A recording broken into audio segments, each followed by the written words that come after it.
We returned to Singapore from Indonesia earlier than planned as my wife became ill and wanted to receive treatment there due to her high trust in Singapore's medical professionals.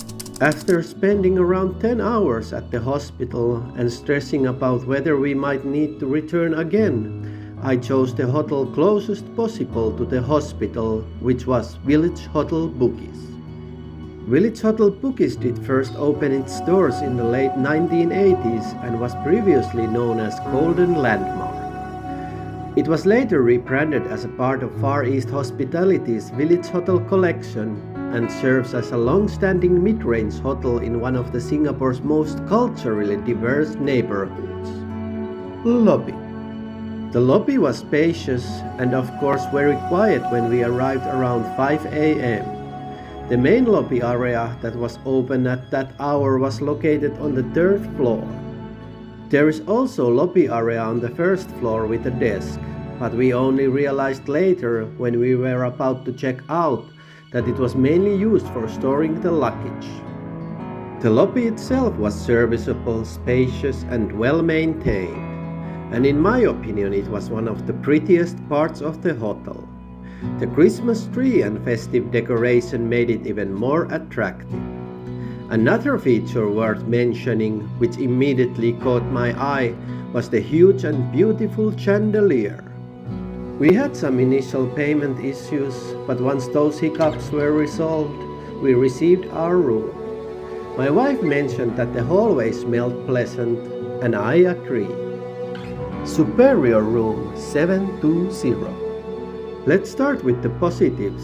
Even though I would prefer to jump straight to the negatives, my mother always said you can find something positive even at the lowest points of life. Since this is an older hotel, we noticed right away how spacious the room was, especially compared to many standard rooms in Singapore. Even my wife reminded me of this when I later shared how negatively I felt about the room overall. The room included a king-size bed, which was fine in terms of size, but the seats felt oddly unpleasant, almost moist and far from fresh or airy, as if they had been sitting unused in the warm room air for a long time. The TV was fairly large, although it lacked streaming features. However, I did like the informative videos about nearby attractions, eateries, and shopping options, which actually proved useful.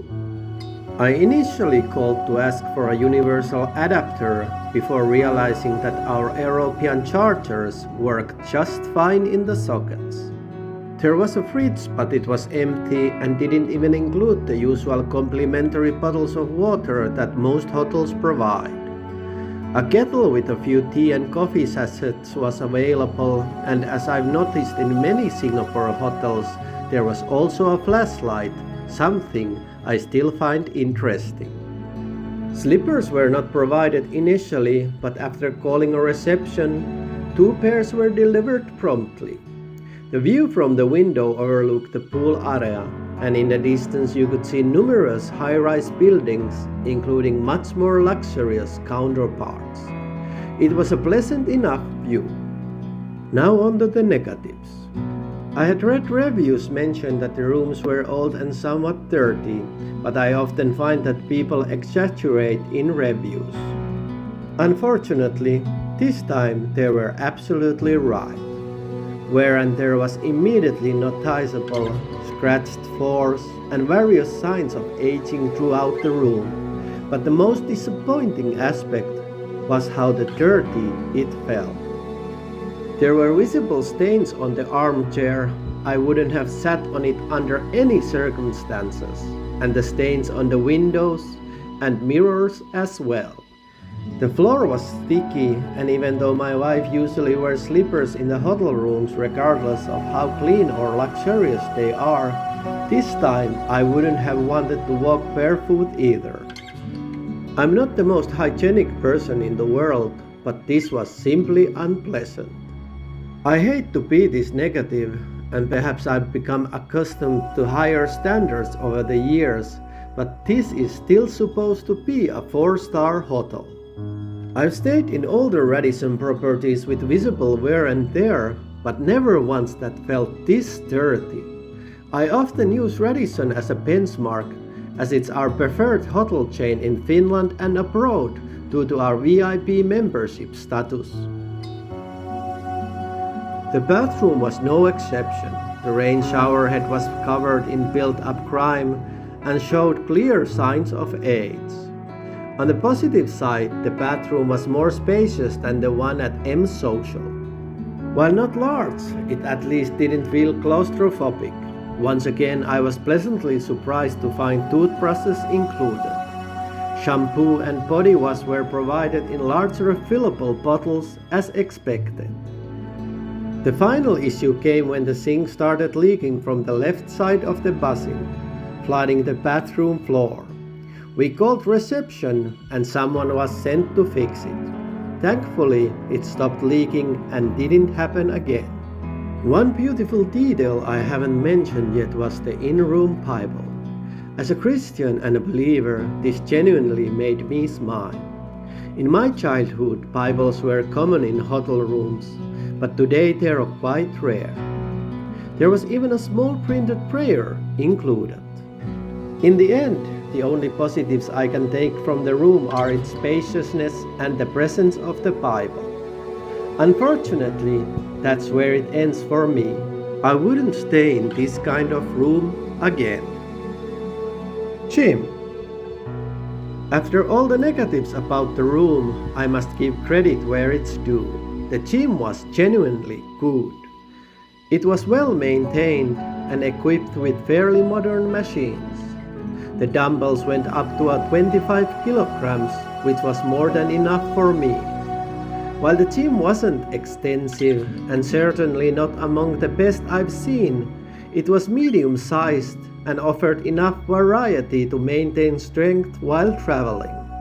It included a legs extension machine, a dual-function lat pull-down and seated row machine, a dual bicep curl tricep extension machine, and of course the usual treadmills, exercise bikes, and a cross trainer to get your blood circulating and muscles working.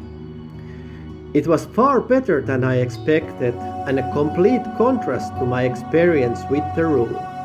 With dual cable machine and few additional attachments, it could be even better.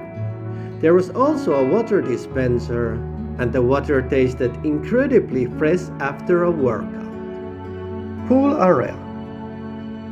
The pool was good size with plenty of loungers around it. The area itself was large and surrounded by greenery. Towels were also provided at poolside, so no need of taking yours from the room. However, like much of the hotel, it felt old and clearly past its prime. From the railing, you could see Singapore's largest mosque, which was a nice sight. The swimming pool is available for guests to use from 7 a.m. to 8 p.m., providing ample time for both morning swims and evening relaxation. One surprising and concerning detail was a bird swimming in the pool. It didn't inspire much confidence in terms of hygiene, especially as a staff member walked past without addressing it. Breakfast. I expected breakfast to be pleasant surprise based on the photos, but unfortunately it was a major letdown. I want to believe this is partly down to the personal taste, but many dishes simply tasted strange or bland to us. The variety was also smaller than expected. Nasi goreng with fried fish, noodles, porridge, several egg options, and chicken sausages, most of which didn't appeal to us. The salad and vegetable selection was good, but that's not really my focus. My wife was waiting for chicken pao, but the bowl remained empty and was never refilled during the nearly hour we spent there. The sweet selection had some variety, and at least the muffin tasted good. My wife tried the waffle but couldn't finish it due to the taste. The breakfast room itself looked plain, though the chandeliers added a touch of elegance. This was one of the worst breakfasts I've had in quite some time. The only positives were that the coffee tasted good, and for once I didn't feel unwell from overeating. Conclusion: I wish I could be more positive about this stay, but I can only be honest about what I experienced. I have nothing negative to say about the staff. They were excellent. They listened to our requests, responded quickly to issues, and genuinely seemed to care. My wife even had a long conversation with a staff member while I was filming near the pool. Another positive is the location. The hotel sits right at the crossroads of historic Kampong Glam, Arab Street, and Little India. It's also just few steps away from Singapore's largest mosque and Haji Lane, a hipster mecca full of unique shops offering handcrafted fashion, accessories, and colorful street art. Of course, not to mention Bugis, a lively shopping area known for Bugis Street Market and nearby malls like Bugis Junction, offering affordable shopping and plenty of cheap food options. Sadly, the hotel itself doesn't match the quality of its staff. This was honestly the worst hotel we've stayed at in the past 7 years. Since we began paying more attention to hotel quality and had the means to choose better options. Of course, there are undoubtedly worse hotels out there, even in Singapore.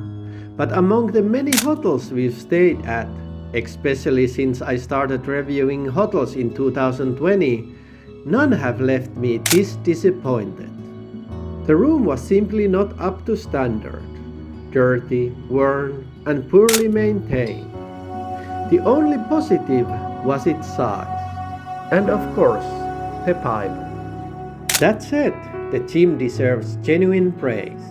It wasn't large, but it was well equipped, well maintained, and honestly comparable to the gym at the 5-star Grand Copthorne waterfront where I'm staying while writing this. That's a high praise. Breakfast was a major letdown, though it may suit other taste preferences better than ours. This is the first time I can confidently say I will never return to this hotel again. I know others may enjoy it just as it is, but I sure didn't. This has nothing to do with the people working there, it's about the building itself, which feels like it's slowly falling apart around them. I hope the rooms are eventually fully renovated to match the standard of the staff. And that's my honest take on Village Hotel Bugis. I feel slightly bad about how negative this review is, but it reflects my genuine experience. And honesty is what this channel is about.